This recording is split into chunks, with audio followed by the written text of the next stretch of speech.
نحمده ونصلي على رسوله الكريم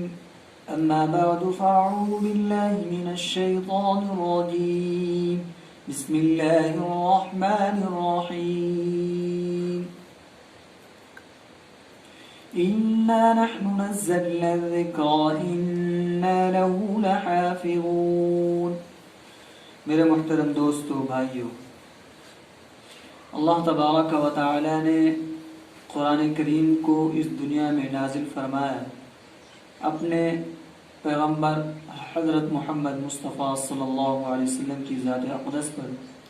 اور اس کی حفاظت کی ذمہ داری خود اس نے لے رکھی ہے.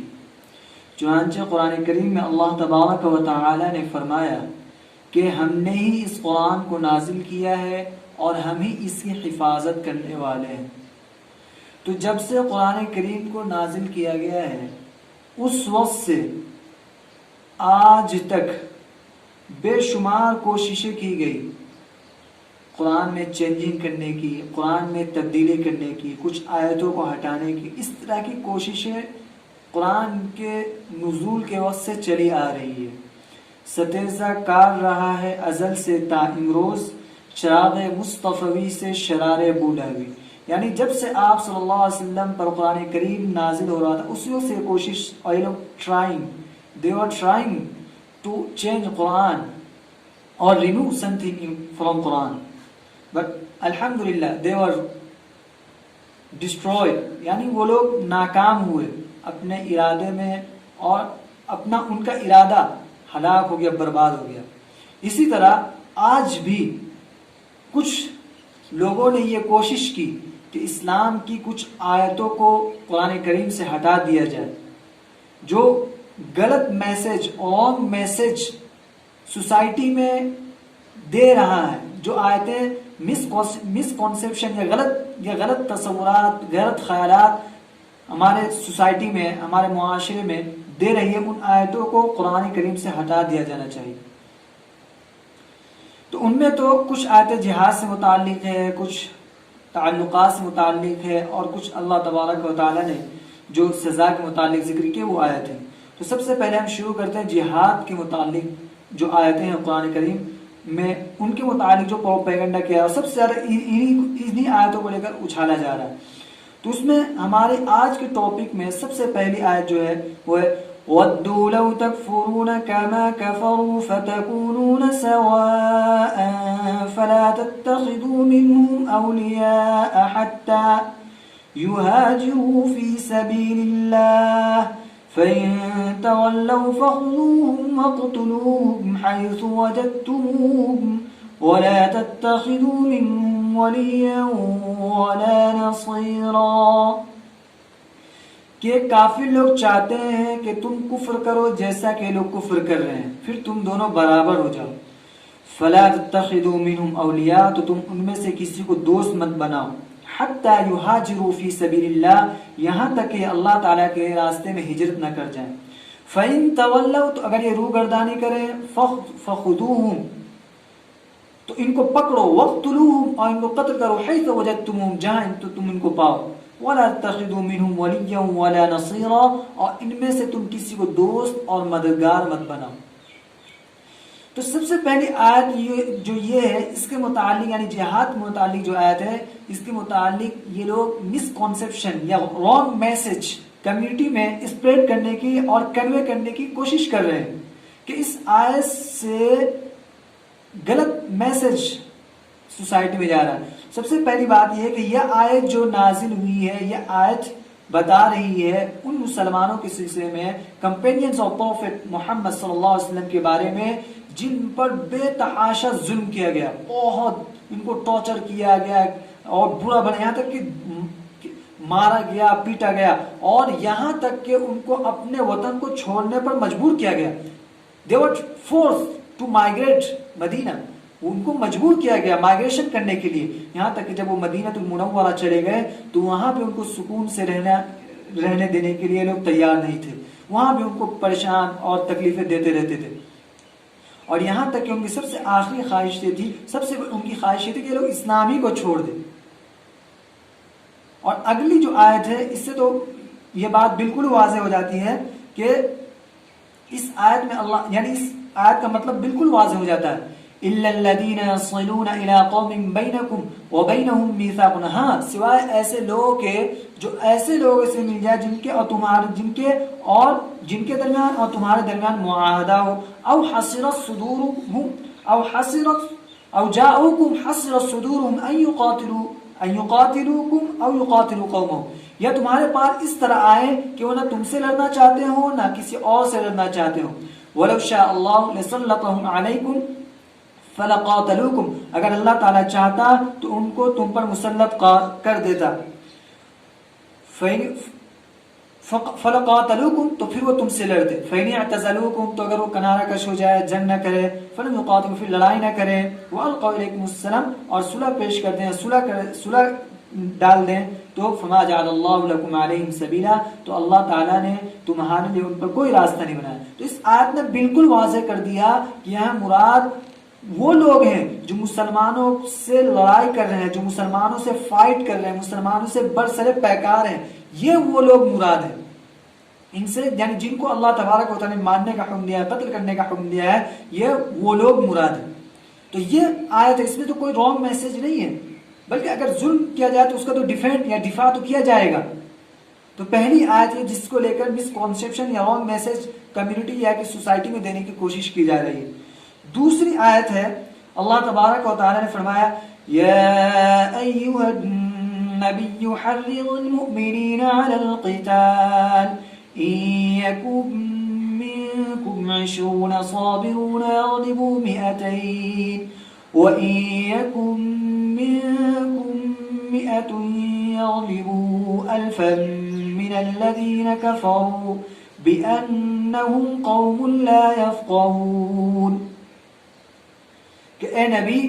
مؤمنین کو، ایمان والوں کو قتال پر، فائٹ پر، لڑنے پر ابھاریے. اگر تم میں سے 10 ہوں تو 200 پر غالب ہے، اور اگر تم میں سے 100 ہوں تو 2000 پر غالب ہے کافروں میں سے، اس وجہ سے کہ وہ کافی لوگ نادان ناسمجھ قوم ہیں. تو یہ آیت جو نازل ہوئی ہے یہ اس وقت نازل ہوئی ہے جب کہ غزوہ بدر کے لیے مسلمان لڑائی کے لیے فیلڈ میں، میدان میں، بیٹل آف وار میں کھڑے تھے اور لڑائی کے لیے تیار تھے، یعنی لڑائی ہونے والی تھی. اس وقت جنگ بدر کے موقع سے آیت نازل ہوئی. تو اس وقت مسلمانوں کو ابھارا جا رہا ہے، مسلمانوں کو ابھارنے کے لیے آیت نازل ہوئی. اس میں کوئی رانگ میسج تو نہیں ہے. ہر ایک کمانڈر جو اپنی فوج کو یا اپنی آرمی کو لیڈ کر رہا ہو تو وہ ایسے وقت میں اس طرح کی اسپیچ دیتا ہے اپنی قوم کو ابھارنے کے لیے، تاکہ وہ پورے جوش کے ساتھ، پورے جذبے کے ساتھ لڑے اور سامنے والے کو لگے نہیں کہ یہ کمزور ہے. اس طرح کا تو میسج جو کمانڈر اپنی فوج کو لیڈ کرتا ہو ایسے وقت میں تو یہ میسج اور یہ اسپیچ دیتا ہے، تو اس میں کون سی غلط بات ہے؟ یہ آیت غزوہ بدر کے متعلق نازل ہوئی تھی. تیسری آیت جو ہے فَإِذَا سَلَخَ الْأَشْهُرُ الْحُرُمُ فَاقْتُلُوا الْمُشْرِكِينَ حَيْثُ وَجَدتُّمُوهُمْ وَخُذُوهُمْ وَاحْصُرُوهُمْ وَاقْعُدُوا لَهُمْ كُلَّ مَرْصَدٍ فَإِن تَابُوا وَأَقَامُوا الصَّلَاةَ وَآتَوُا الزَّكَاةَ فَخَلُّوا سَبِيلَهُمْ إِنَّ اللَّهَ غَفُورٌ رَّحِيمٌ. پھر جب اشہر حرم ختم ہو جائے تو مشرکین کو قتل کرو، حیث وجدتموہم جہاں تم ان کو پاؤ، وخذوہم واحصروہم ان کو پکڑو، ان کو گھیرو، وقعدوا لہم کل مرصد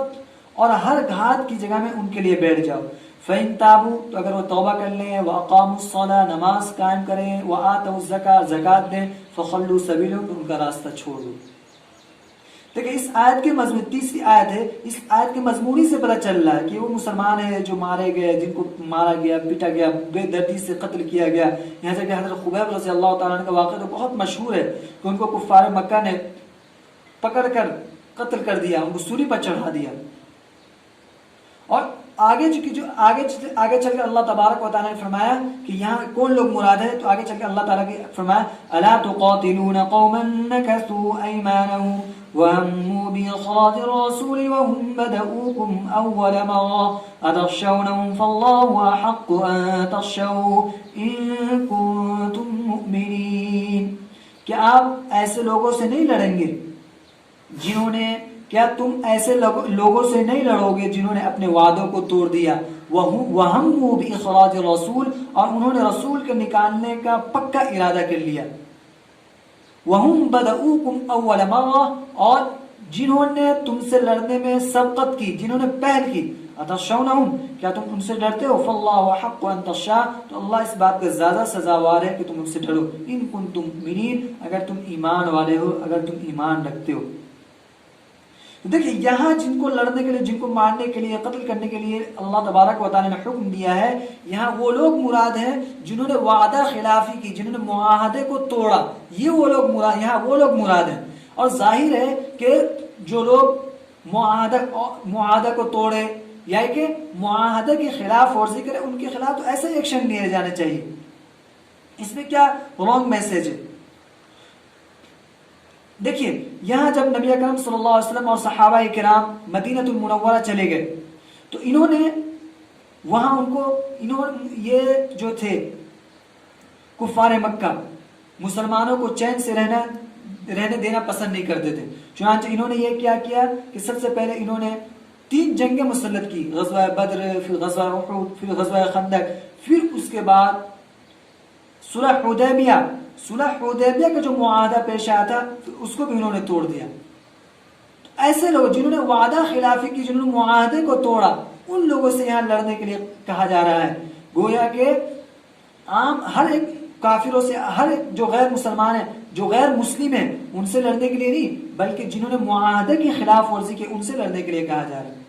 چوتھی آیت ہے قاتلوہم یعذبہم اللہ بأیدیکم ویخزہم وینصرکم علیہم ویشفی صدور قوم مؤمنین. قاتلوہم ان سے لڑائی کرو، ان سے قتال کرو، ان سے فائٹ کرو. اللہ تبارک و تعالی تمہارے ہاتھوں سے ان کو سزا دے گا، ویخزہم اور ان کو رسوا کرے گا،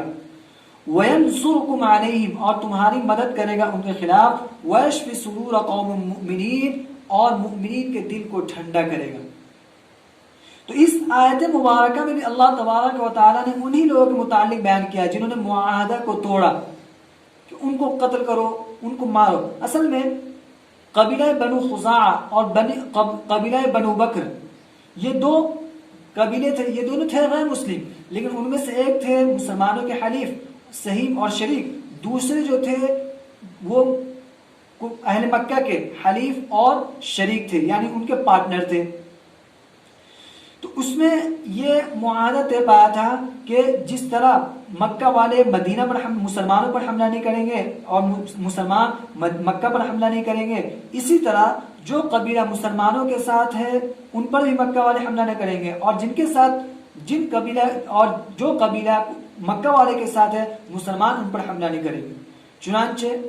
ہوا یہ کہ بنو بکر نے بنو خزاعہ پر حملہ کر دیا اور کفار مکہ نے ان کا ساتھ دیا، یہاں تک کہ حرم مکہ جو محترم سمجھا جاتا تھا، جہاں کسی کو قتل نہیں کیا جاتا تھا، وہاں بھی بنو خزاعہ کے لوگوں کو مارا گیا. تو ایسے وقت میں کیا کرتے؟ مسلمان کے حلیف جو بنو خزاعہ تھے ان کے ظلم کو ان پر ظلم ہوتا ہوا دیکھتے رہتے اور ہاتھ پہ ہاتھ دھرے ہوئے بیٹھے رہتے، یا کہ ان کے خلاف ایکشن لیتے اور ان کی مدد کرتے. تو یہ آیت جو ہے ان کے متعلق نازل ہوئی کہ جنہوں نے معاہدہ توڑا ان کے خلاف ایکشن لو، ان کے خلاف عمل کرو. یہ تمام عام لوگ، عام غیر مسلموں کے لیے نہیں ہے.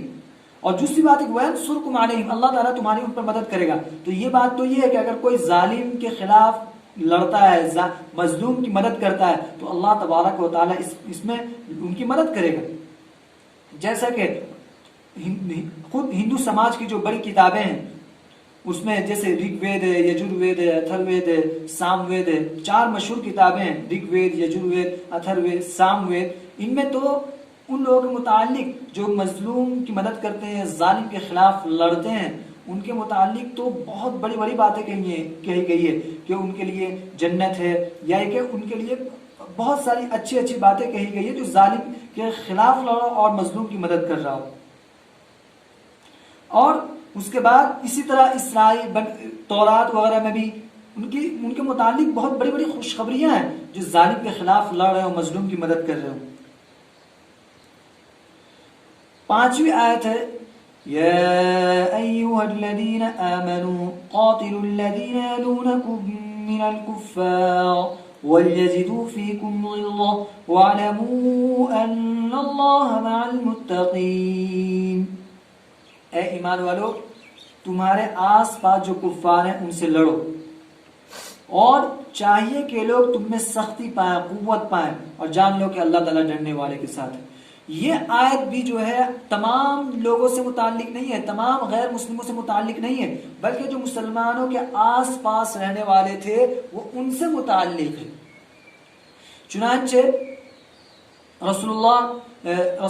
یہ مدینہ المنورہ جو ہے یہ شام اور مکہ کے درمیان واقع تھا. چنانچہ اگر کسی کو مکہ سے شام جانا ہوتا یا شام سے مدینہ آنا ہوتا تو وہ شام سے مکہ آنا ہوتا تو مدینہ ہو کر گزرتے تھے. تو اگر تمام لوگوں کو مارنے کا حکم ہوتا تو پھر مسلمان ہر ایک پر حملہ کر دے. حالانکہ ایسا نہیں تھا، بلکہ خاص ان لوگوں پر حملہ ہوتا تھا جو مسلمانوں سے لڑ رہے ہوں، مسلمانوں سے برسر پیکار ہوں، مسلمانوں کو تکلیف دینے کی اور ہر طرح کی مسلمانوں کو ختم کرنے کی کوشش کر رہے ہیں. یہ لوگ مراد ہیں. اس کے بعد 6 آیت ہے ان اللہ اشترى من المؤمنین انفسهم واموالهم بان لهم الجنة يقاتلون في سبيل الله فيقتلون ويقتلون وعدا عليه حقا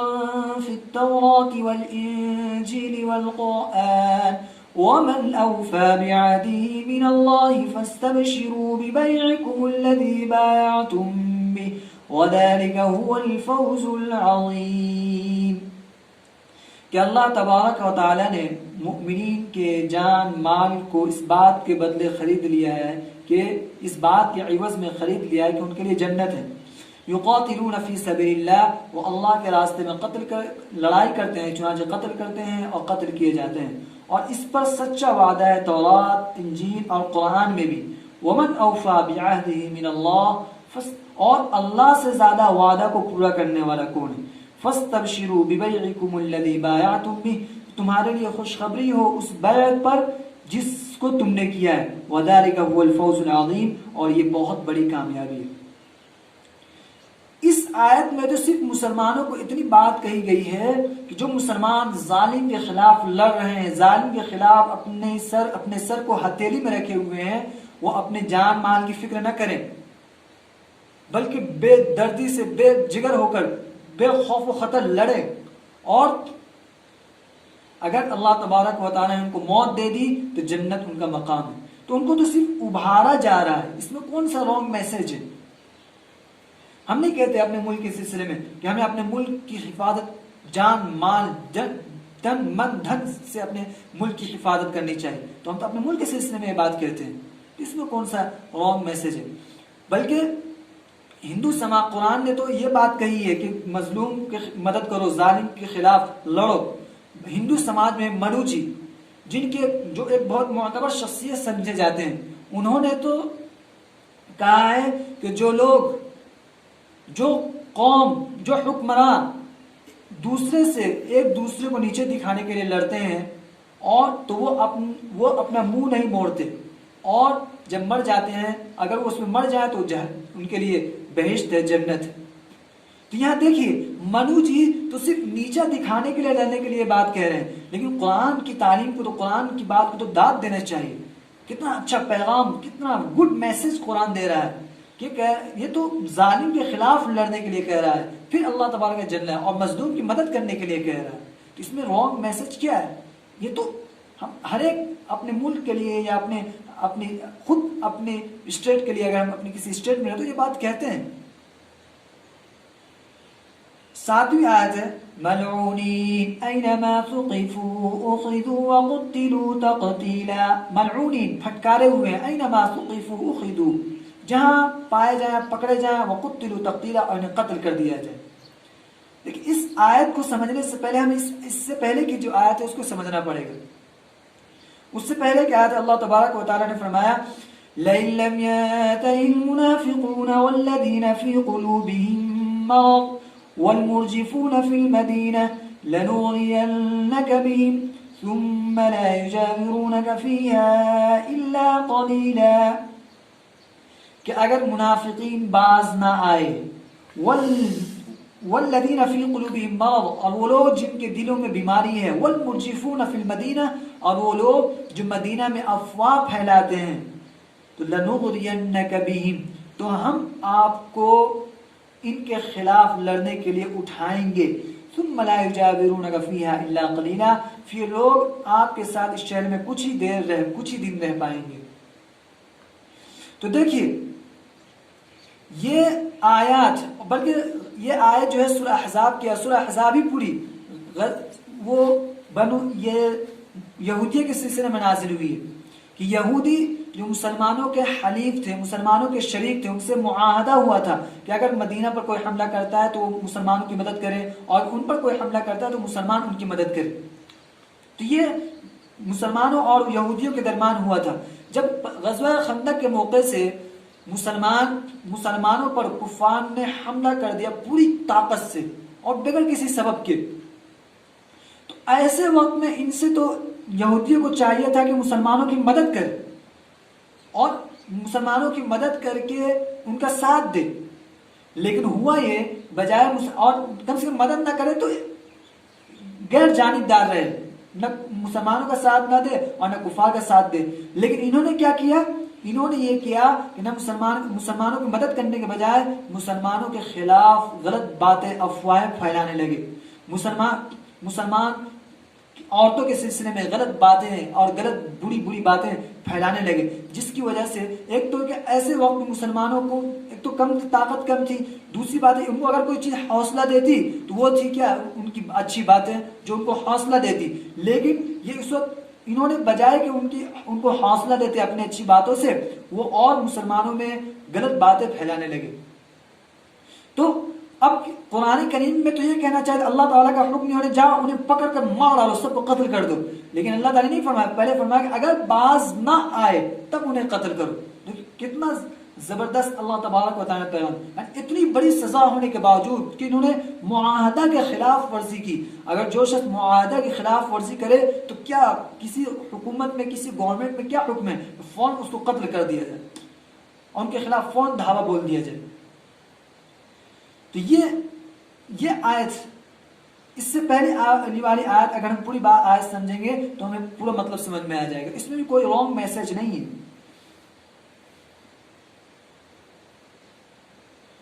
اور 8ویں آیت ہے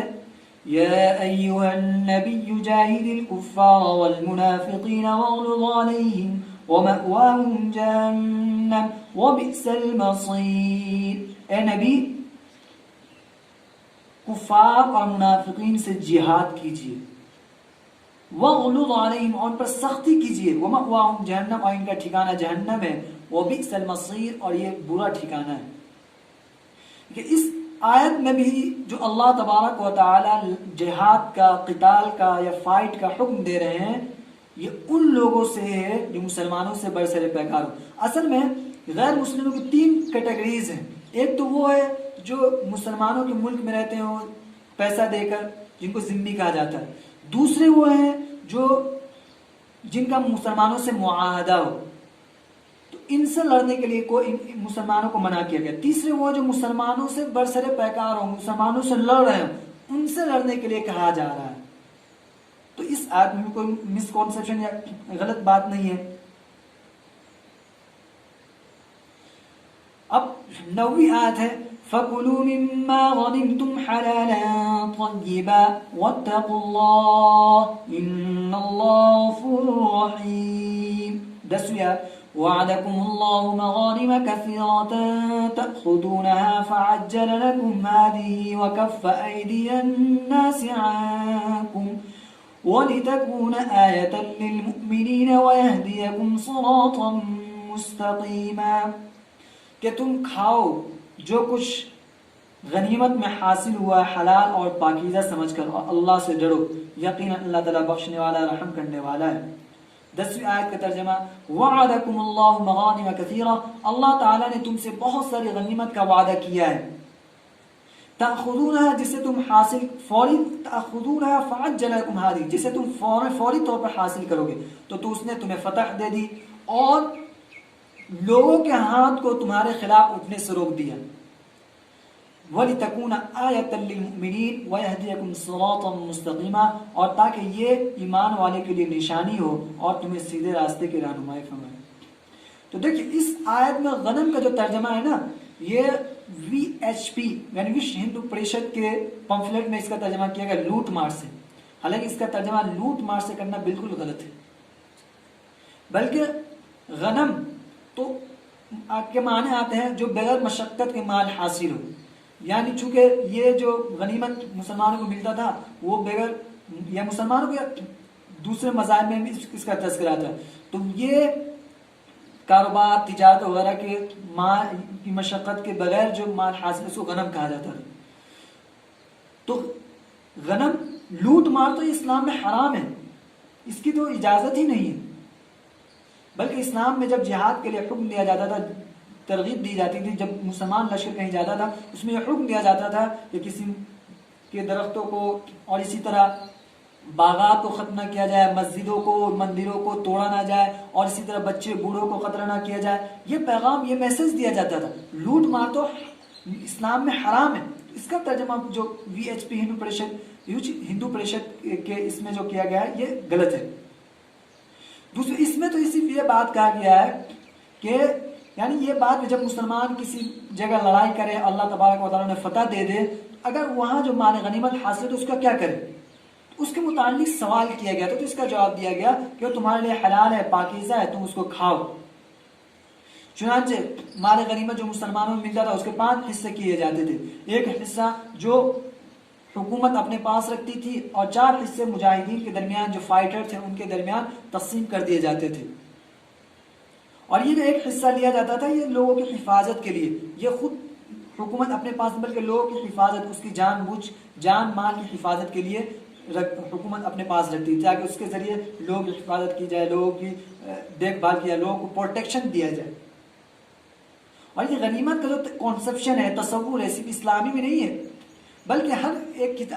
ایک جگہ ہے، ہر مذہب میں ہے۔ خود ہندو مذہب میں جو کئی کتابیں ہیں، رگ وید، یجوروید، اتھروید، ساموید، 4 جو مشہور کتاب، ان میں بھی اس کا تذکرہ ہے۔